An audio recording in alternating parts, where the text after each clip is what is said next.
Nestle KitKat ചങ്കി വൈറ്റാണ് ഞാൻ ഇന്ന് try ചെയ്ത് നോക്കാൻ പോകുന്നത്.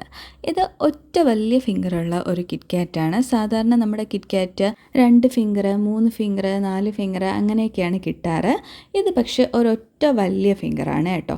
അതിൽ പല ടൈപ്പ് ഉണ്ട്. ഈ ചങ്കിയിൽ കാരമലുണ്ട്, ചോക്ലേറ്റ് ഉണ്ട്. പക്ഷേ ഞാൻ ആദ്യമായിട്ടാണ് വൈറ്റ് കാണുന്നത്. അതുകൊണ്ടാണ് ഇന്ന് ഞാൻ ഇത് റിവ്യൂ ചെയ്യാമെന്ന് വിചാരിച്ചത്. സൈഡിലായിട്ട് have a break, have a KitKat എന്ന് എഴുതിയിട്ടുണ്ട്. ഇതിൻ്റെ നെറ്റ് ക്വാണ്ടിറ്റി വന്നിട്ട് 40 ഗ്രാംസ് ആണ്. 80 രൂപയാണ് പ്രൈസ്. അതായത് 1 ഗ്രാമിന് 2 രൂപ വരുന്നുണ്ട്. ഇനി ഇതിൻ്റെ എനർജി വാല്യൂവിനെ പറ്റി പറയുവാണെങ്കിൽ 40 ഗ്രാം, അതായത് പെർ സെർവിൽ 162 കിലോ കാലറീസാണ്. അത് ഡെയിലി റിക്വയർമെൻറ്റിൻ്റെ 8% നമുക്ക് നൽകും.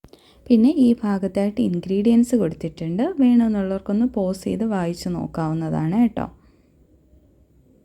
അതുപോലെ തന്നെ ന്യൂട്രീഷണൽ ഇൻഫർമേഷൻ കൊടുത്തിട്ടുണ്ട്. അതും പെർ സെർവും 100 ഗ്രാമും കൊടുത്തിട്ടുണ്ട്. ആവശ്യമുള്ളവർക്ക് അവിടെ പൗസ് ചെയ്ത് വായിച്ചു നോക്കാം. ഇനി നമുക്ക് ഈ പാക്കറ്റ് പൊട്ടിച്ച് നോക്കാം. ഞാൻ ഇതിനു മുമ്പേ വൈറ്റ് കിറ്റ്കാറ്റ് റിവ്യൂ ചെയ്തിട്ടുണ്ട്. അത് 4 ഫിംഗറുള്ള കിറ്റ്കാറ്റാണ്. താല്പര്യമുള്ളവർ അതും ഒന്ന് കണ്ടു നോക്കണേ. അത് ഇമ്പോർട്ടഡ് ആണ്, ഇന്ത്യൻ മെയ്ഡ് അല്ല. റാപ്പർ നല്ല രീതിയിൽ നമുക്ക് ഇളക്കാൻ പറ്റുന്നുണ്ട്. ചിലത് നമുക്ക് ടയർ ചെയ്തെടുക്കേണ്ടി വരും. ഇത് അങ്ങനെയല്ല, അതിൻ്റെ ആ ഒരു പശ നല്ല രീതിയിൽ തന്നെ ഇളകി വരുന്നുണ്ട്.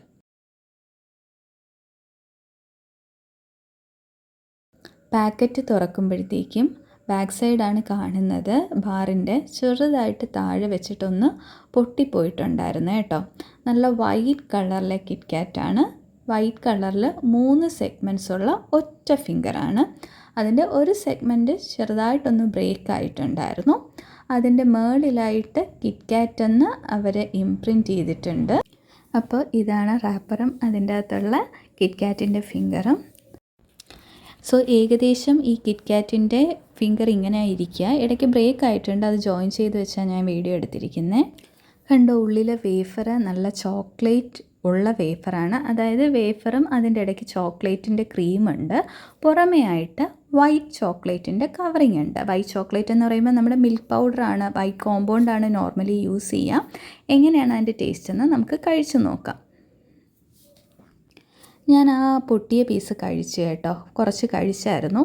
ശരിക്കും ചോക്ലേറ്റിൻ്റെ ടേസ്റ്റും ഉണ്ട്, എന്നാൽ വൈറ്റ് കോമ്പൗണ്ടിൻ്റെ വളരെ മൈൽഡായിട്ടുള്ളൊരു ടേസ്റ്റാണുള്ളത്. നമ്മൾ നോർമലി വൈറ്റ് ചോക്ലേറ്റ്, ഞാനൊരു ഇമ്പോർട്ടഡ് ചോക്ലേറ്റ് കഴിച്ചായിരുന്നു, 4 ഫിംഗറിൻ്റെ വൈറ്റ്. അതിൽ നല്ല രീതിയിൽ പാൽപ്പൊടിയുടെ ടേസ്റ്റ് കിട്ടുമായിരുന്നു, നമ്മുടെ എവരിഡേയുടെ പാൽപ്പൊടിയില്ലേ. പക്ഷേ ഇതിൽ അത്രയ്ക്ക് ഒരു ടേസ്റ്റ് ഇല്ല. മൈൽഡായിട്ടുള്ളൊരു വൈറ്റ് കോമ്പൗണ്ടിൻ്റെ ടേസ്റ്റാണ്. ശരിക്കും ചോക്ലേറ്റിൻ്റെ ആ ഒരു വേഫറിൻ്റെ ഇടയ്ക്കുള്ള ചോക്ലേറ്റിൻ്റെ ടേസ്റ്റാണ് നമുക്ക് കുറച്ചുകൂടെ കൂടുതലായിട്ട് കിട്ടാറ്. വൈറ്റ് കോമ്പൗണ്ട് തിക്കായിട്ട് അതിന് ചുറ്റുമുണ്ടെങ്കിലും ആ നോർമൽ ചോക്ലേറ്റ്, മിൽക്ക് ചോക്ലേറ്റിൻ്റെ ടേസ്റ്റാണ് കൂടുതലായിട്ട് കിട്ടാറ്. ഇനി നമുക്ക് ഈ 2 ഫിംഗറും ഒന്ന് ബ്രേക്ക് ചെയ്ത് നോക്കാം. നല്ല രീതിയിൽ ബ്രേക്കായി വന്നേട്ടോ. നല്ല ഒരു ശബ്ദത്തോടെ നല്ല രീതിയിൽ വന്നിട്ടുണ്ട്. കാരണം വേഫർ നല്ല കട്ടിയുണ്ട്. ഏകദേശം 4 ലെയർ വേഫറും അതിനിടയ്ക്ക് 3 ലെയർ മിൽക്ക് ചോക്ലേറ്റ് ക്രീമും ഉണ്ട്.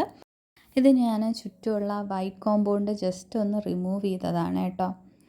ഇനി നമുക്ക് ഇതൊന്ന് ജസ്റ്റ് ഇളക്കി നോക്കാം. കണ്ടോ, ഇളക്കുമ്പോഴത്തേക്കും വേഫറിൻ്റെ ലെയറിൻ്റെ ഇടയ്ക്ക് നല്ല രീതിയിൽ മിൽക്ക് ചോക്ലേറ്റ് ഉണ്ട്. അത് കിറ്റ്കാറ്റിൻ്റെ ടേസ്റ്റ് തന്നെയാണ് കേട്ടോ. നമ്മുടെ നെസ്ലെ കിറ്റ്കാറ്റിൻ്റെ ടേസ്റ്റ് തന്നെയാണ് ആ ഒരു വേഫറിൻ്റെ ഇടയ്ക്കുള്ള മിൽക്ക് ചോക്ലേറ്റിന് വരുന്നത്. ശരിക്കും ആ ടേസ്റ്റാണ് കുറച്ചുകൂടെ എനിക്ക് ഇഷ്ടപ്പെട്ടത്. ആ ഒരു വൈറ്റ് കോമ്പൗണ്ട് അല്ലെങ്കിൽ ഒരു വൈറ്റ് ചോക്ലേറ്റിൻ്റെ ടേസ്റ്റിനേക്കാളും എനിക്കിഷ്ടപ്പെട്ടത് ഈ ഒരു വേഫറിൻ്റെ ഇടയ്ക്കുള്ള മിൽക്ക് ചോക്ലേറ്റിൻ്റെ ടേസ്റ്റാണ്. ഇത് ഇപ്പോൾ കേരളത്തിലെ സൂപ്പർ മാർക്കറ്റ്സിൽ അവൈലബിൾ ആണ് കേട്ടോ. ഞാൻ തിരുവനന്തപുരത്ത് നിന്നാണ് വാങ്ങിയത്. അവിടെ എല്ലാ ഫ്ലേവർ ചങ്കിയും ഉണ്ടായിരുന്നു. വൈറ്റ് ഉണ്ടായിരുന്നു, ചോക്ലേറ്റ് ഉണ്ടായിരുന്നു, കാരമൽ ഉണ്ടായിരുന്നു. So try it. Bye bye.